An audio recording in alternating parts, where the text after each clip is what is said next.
Good morning Banaras.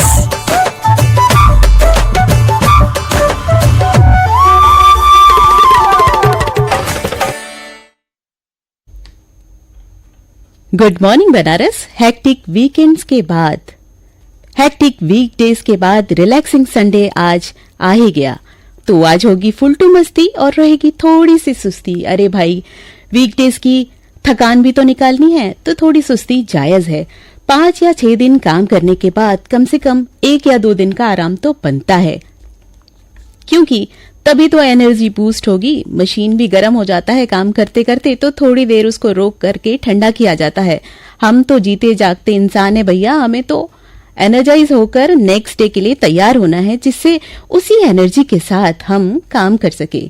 ये है आपकी वाणी आकाशवाणी और मैं हूं आपकी रेडियो होस्ट चित्रा।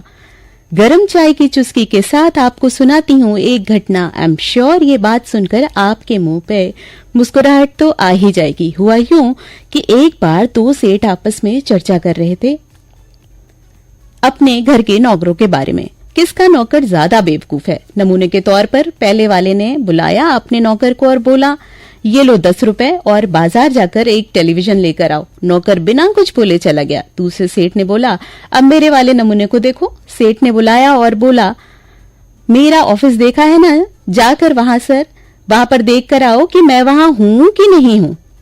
दूसरा नौकर भी चला गया। दोनों सेठ आपस में इनकी चर्चा करके खूब हंस रहे थे। बाहर दोनों नौकर मिलकर मालिकों का मजाक बना रहे थे। पहला नौकर बोला, मेरे मालिक 10 रुपए में टीवी लाने को बोले हैं। अरे भाई, हम तो 4 लेकर आए, लेकिन उनको कौन समझाए कि आज तो इतवार है, कहाँ मिलेगा टीवी।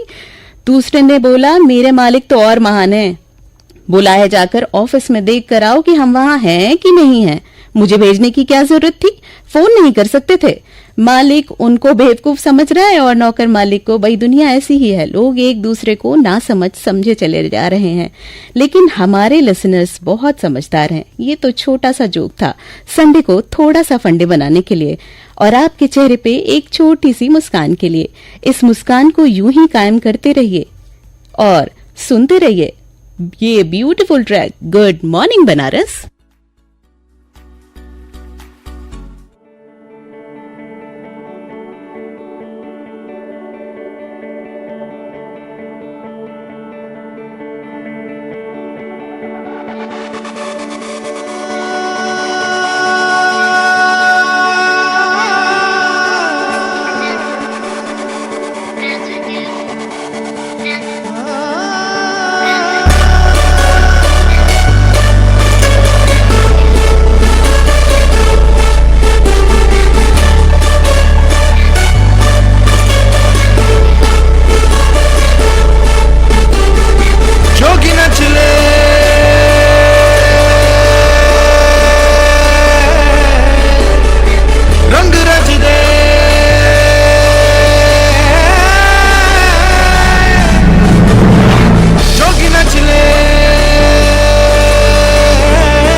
Welcome back guys. आपने अपने रेडियो सेट पर ट्यून किया है आपकी वाणी आकाशवाणी और आप सुन रहे हैं बनारस का number 1 show good morning Banaras. आज है 25 of September 2022 and it's 7:50 in studios clock और मैं हूं आपकी रेडियो होस्ट चित्रा। आज इस प्रोग्राम में बहुत सारी बातें होंगी। सबसे पहले आपको बता दें आज के दिन क्या है खास। पितृपक्ष के आखिर दिन सर्व पितृ अमावस्या मनाई जाती है जो कि आज है। आज पितृपक्ष का आखिर दिन होता है। पितृपक्ष अमावस्या जिसे विसर्जनी या महालया अमावस्या भी कहा जाता है। मान्यता है 15 दिन से धरती पर आए हुए पितृ अमावस्या के दिन पितृलोक पुनः चले जाते हैं। आज महालया का विशेष महत्व है। इस दिन दुर्गा पूजा की शुरुआत होती है। नवरात्रि और पितृपक्ष के संधि काल को महालया कहा जाता है। इस समय मां दुर्गा के घर आगमन के लिए वंदना की जाती है। महालया का महत्व सदियों से भारतीय संस्कृति में रहा है। बंगाल की धरती पर जिस तरह दुर्गा पूजा का महत्व रहा है उसी तरह महालया की भी बड़ी धूमधाम से पर्व मनाया जाता है। बंगाल में महालया का हर कोई इंतजार करता है क्योंकि यहाँ पुत्री के रूप में मां भवानी को बुलाया जाता है। उस दिन देवी दुर्गा की प्रतिमा पर रंग चढ़ाया जाता है, उनकी आंखें बनाई जाती हैं और प्रतिमा समेत मंडप को सजाया जाता है।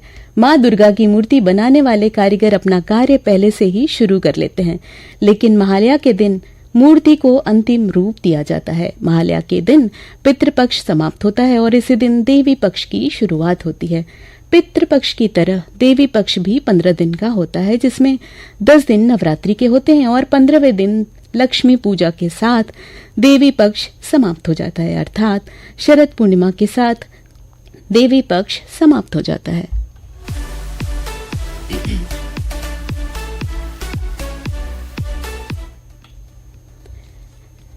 प्रोग्राम के इस सेगमेंट में आपको बता दें नए रिक्रूटमेंट्स के बारे में। प्रदेश के सहकारिता विभाग यानी कॉरपोरेटिव ऑर्गेनाइजेशन में 6 साल बाद विभिन्न पदों के लिए करीब 25,000 से ज्यादा भर्तियां की जाएंगी। ये जॉब्स मुख्य रूप से बैंकिंग सेक्टर में clerks, cashier, junior bank managers के अलावा 4th ग्रेड के पोस्ट के लिए होगी। इसमें 5,000 पोस्ट कॉरपोरेटिव रीजन के बैंकों में और बाकी 20,000 प्रारंभिक कृषि ऋण समितियां पैक्स में भरे जाएंगे। यदि आप इसमें इंटरेस्टेड हैं तो इनके साइट पर जाकर विजिट करें अधिक इन्फॉर्मेशन के लिए।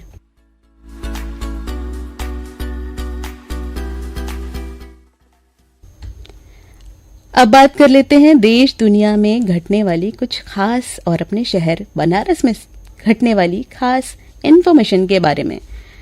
सोलर सिस्टम का सबसे बड़ा ग्रह बृहस्पति यानी जुपिटर 59 इयर्स के बाद अर्थ के सबसे करीब आ रहा है। 25 सितंबर को जुपिटर और अर्थ की दूरी सबसे कम होगी। पृथ्वी के काफी करीब आने से गैस से बना ये विशाल प्लैनेट असामान्य रूप से काफी चमकीला और बड़ा दिखाई देगा।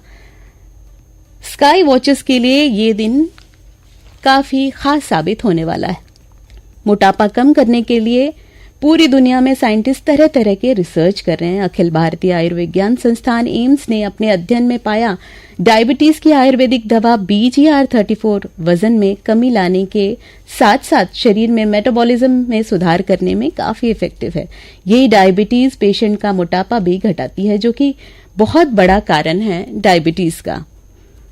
आपको बता दें मन की बात कार्यक्रम आज सुनिएगा माननीय प्रधानमंत्री द्वारा दिन में 11 बजे से। देश में 1 अक्टूबर से 5G सेवा शुरू की जाएगी। प्रधानमंत्री नरेंद्र मोदी जी इंडिया मोबाइल कांग्रेस में लॉन्च करेंगे। प्रगति मैदान में चलने वाला ये प्रोग्राम 4 अक्टूबर तक चलेगा। बनारस अगले साल G20 के शिखर सम्मेलन में मेजबानी करेगा। इस संबंध में जिला प्रशासन ने तैयारी शुरू करने का निर्देश दे दिया है। बनारस के अलावा लखनऊ, आगरा और नोएडा में भी ये शिखर सम्मेलन होगा। इसमें G20 के राष्ट्राध्यक्ष या प्रतिनिधि शामिल होंगे।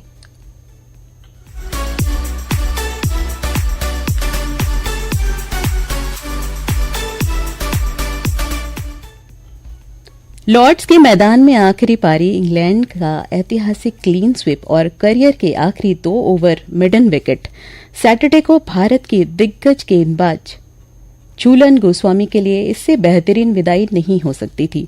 झूलन ने करियर के आखिरी मुकाबले में 30 रन देकर 2 विकेट लिए। आखिर विकेट के रूप में उन्होंने कैट क्रॉस को बोल्ड किया। इसी के साथ उनके 255 वनडे विकेट हो गए, जो कि दुनिया में किसी महिला क्रिकेटर से कहीं ज्यादा है। इनको इस विदाई के लिए अभूतपूर्व बधाइयां। O2 एरेना में ऐसा कोई आंख नहीं जो कि नम न हुई हो। दुनिया भर के टेनिस प्रेमियों के सबसे चहेते खिलाड़ी रोजर फेडरर आंखों में आंसू लिए लोअर कप से विदाई ले रहे थे। उनके साथ एक और दिग्गज राफेल नडाल के साथ रोजर ने अपनी आखिरी मैच खेली। फेडरर हारे, लेकिन मैच क्या दिल भी जीत लिया। हार इस समय बेमानी हो गया।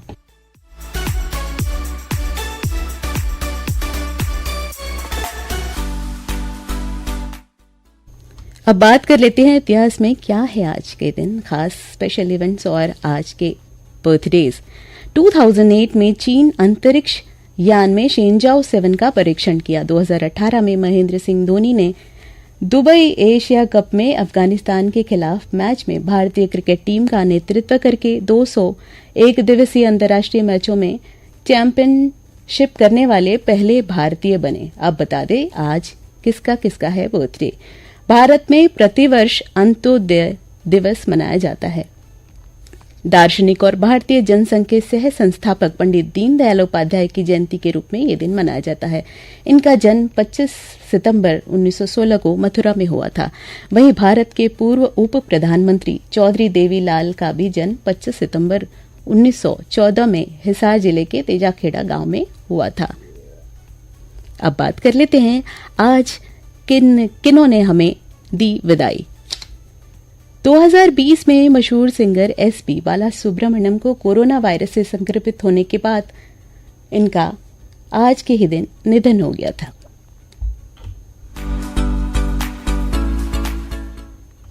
अब चलते चलते आपको बता देते हैं अपने शहर बनारस की कुछ बात। केदार सिंह की ये कविता है, उनसे लिया है कुछ पंक्तियां।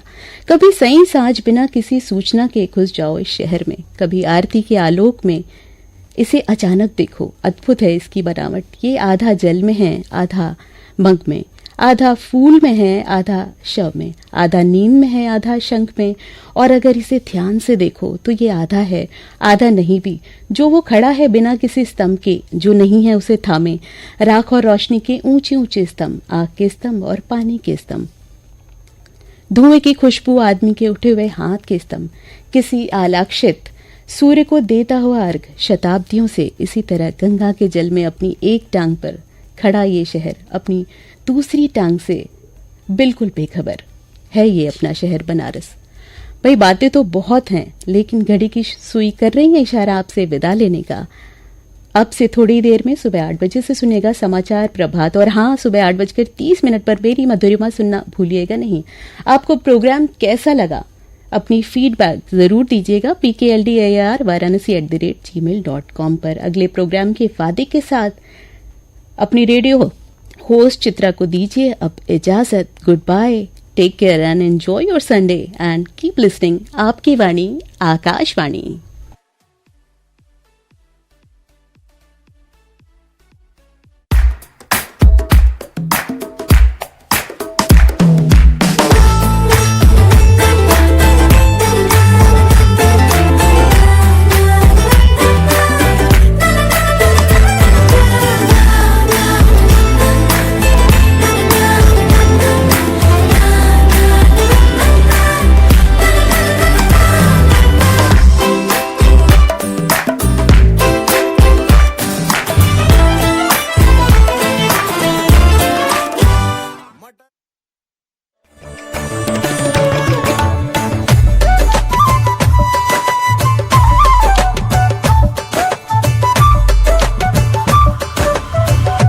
Good morning, Banaras.